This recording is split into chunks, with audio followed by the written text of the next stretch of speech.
I'm going to be give you all the time you want now, both because I feel bad and I want to ride on your plane someday. So,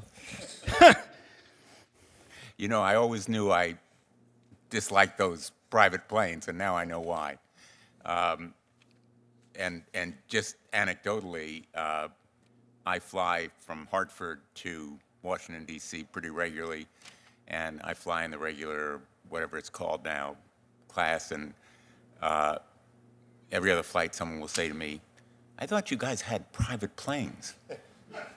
And I know that my colleagues from places a lot more difficult to get to than Connecticut wish they had private planes, but we experience the same kinds of travails that your customers do. And plainly, we have a lot to learn about how we can improve this system, because it sounds like we're often, to me, dealing with a system that is decades old, and we've failed to use the more modern technology on air traffic control, on the gate system, kind of an archaic rubber bands and glue kind of system that we have right now. But I want to focus on an area that Senator Hawley, I think, introduced, which seems really top of mind for a lot of flying customers.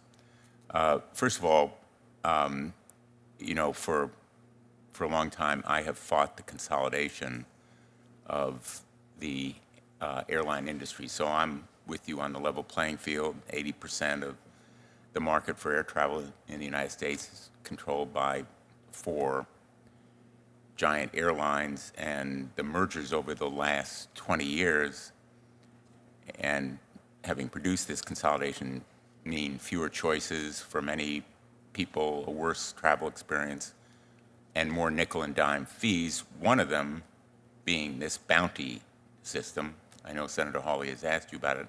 I'm not sure that he had time to finish.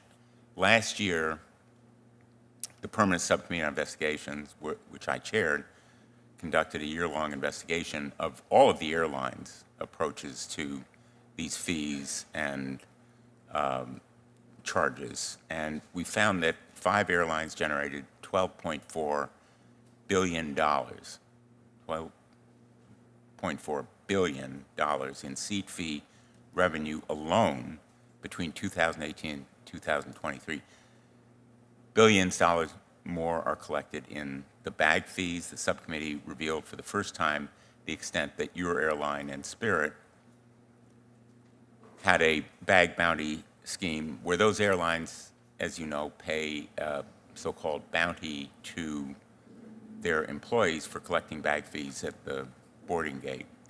So first I'd like to know, and I think you answered this, that the practice is continuing, what the justification would be, what explanation you would have, but also what can be done about those other fees, the charges for sitting together, family members, the charges for the other kinds of services that are provided when the cost for them to the airline is way below what is charged, and therefore it is used as a profit or revenue center. I'll begin with you, and maybe others can answer.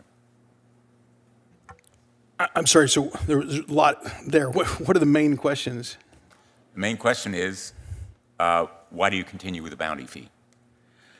Well, so at Frontier, we want to enable the most people to fly. We have the lowest costs in the country. We actually generate the lowest amount of revenue per passenger. So we're giving more consumers the ability to fly than others. Unbundling had proven to be very successful in enabling a lower entry price. And just like you sell a car, there's cars that you can buy a Tercel that's stripped down, or you could buy a fully loaded Cadillac Escalade. And so it has been common practice in the world to offer a base model and bundle them back up.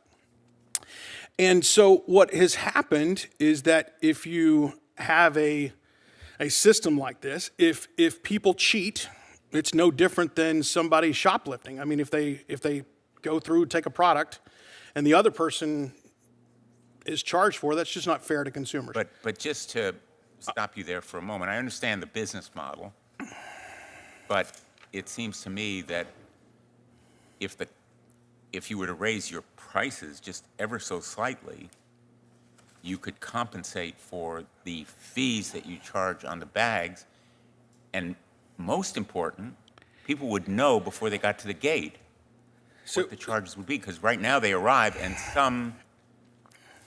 some agent at the gate figures they can be rewarded, so then someone is charged. Well, let me go back. So look, I want to be the most friendly. We believe we've tried to be the most friendly. And I hope we could agree that that would be right. So before I answer the question about unintended consequences, so Southwest Airlines earlier this year announced they're going to start charging for bags. And we saw this as a major opportunity. We thought, my gosh, they've spent billions of dollars to build this brand. And, well, gosh, if it was so important, these are things people complain about and so forth. Let's do it. So we announced that we would adopt free bags, right? And quite honestly, I was really hoping it would work for all these reasons. I wish they would. But you know what we found? It worked for a few days and we got a lot of publicity, but ultimately people didn't want to pay us more. There's what people say and then there's what they actually do. And so I'd love to be as friendly as possible. So what we've done, I don't want to pay anyone a bounty. And we've cut it way, way down because I've introduced an economy product for as little as $20. People are getting a bag, free change fees, and free seat assignments. And so with that low price, there's very little cheating going on. But the problem is if you don't have some kind, I'd love to figure out a way to do it. The challenge is that everybody will flood them and not comply. And it's not fair to other people. It's just like insurance fraud. I mean, it's not a victimless crime. So I'd love to figure out how to do it and have the best experience possible because I think we are on the side of the consumer. No, people can afford to fly by flying Frontier. So having said that, we haven't figured out a better solution just yet. And I even tried to raise the prices a little more, but it just hadn't worked. I don't want to dwell on you, but I understand your answer. Let me ask Mr. McGee. My impression is the three largest airlines raise their bag fees pretty much in lockstep. Is that a sign of lack of meaningful competitive pressure to charge lower fees or other ancillary fees? Thank you, Senator. And yes, I think the answer is absolutely. I mean, what we see with the big three in particular, American, Delta, and United, not just on fees, but even on fares. There's no need to signal pricing in this industry. Everybody sees them in ATPCO, in the reservation systems, et cetera. They see the prices. They don't have to have a clandestine meeting somewhere to talk about it. And there's no question that they're in lockstep. That's not our opinion. That is stated every 4 times a year in the DOT's quarterly airfare reports. We were pouring over the last year's worth over the weekend. And you see that on routes in which the only competition is any combination of the big three, American and or Delta and or United, 3, 2, or 1 of them, you're paying the highest fares in the country, all across the country. And, you know, I spoke about the effects of the low fare carriers, but that doesn't mean there still isn't a lot of consumer anger and confusion over fees, and particularly the transparency of fees. And when you get to the gate, that's not the time you want to know that suddenly you can't, you know, bring your carry-on bag with you, because that was the deal that you agreed to. As I said before, these contracts of carriage, they are written by and for the airlines. We don't get to say, well, wait a minute, what about our rights? And so when you swipe the credit card, you're adhering to it. Senator. I was going to say I'll give you a chance to answer. Thank you so much. From Airlines for America's perspective, none of our carriers charge a bounty. None of our carriers charge a fee for families sitting together. And none of our carriers are colluding on price. We are incredibly transparent. That is called competition. Absolutely. Passengers today have more access to fares and the fee information than they've ever had before. It's ubiquitous. It's all over the internet. It's not collusion. It is transparency. Let me ask you, because we've had some evidence that AI is being used to target fees to individuals based on information as to their past travel and their ability to afford higher prices and their need to travel for certain reasons.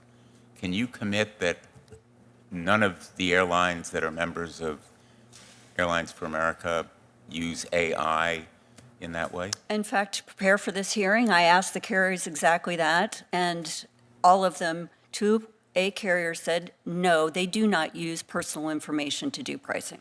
So if I wrote to them, and I intend to do it, you can guarantee that they would be willing to tell me that they never use personal information in artificial intelligence systems to change prices, vary them. To target a price toward you, and using personal information to target a price toward a person, they do not. Now, as I think Mr. Johnson from American told you, if you want a free bag, you need to put in the fact that you're a frequent flyer at American.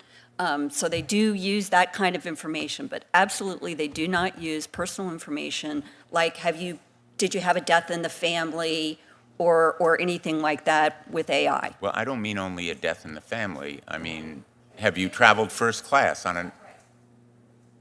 Okay, well, I don't want to prolong this questioning, but thanks, Mr. Chairman. Thank you. Senator Britt. Yes, Mr. McGee, you were shaking your head. Do you mind responding to that?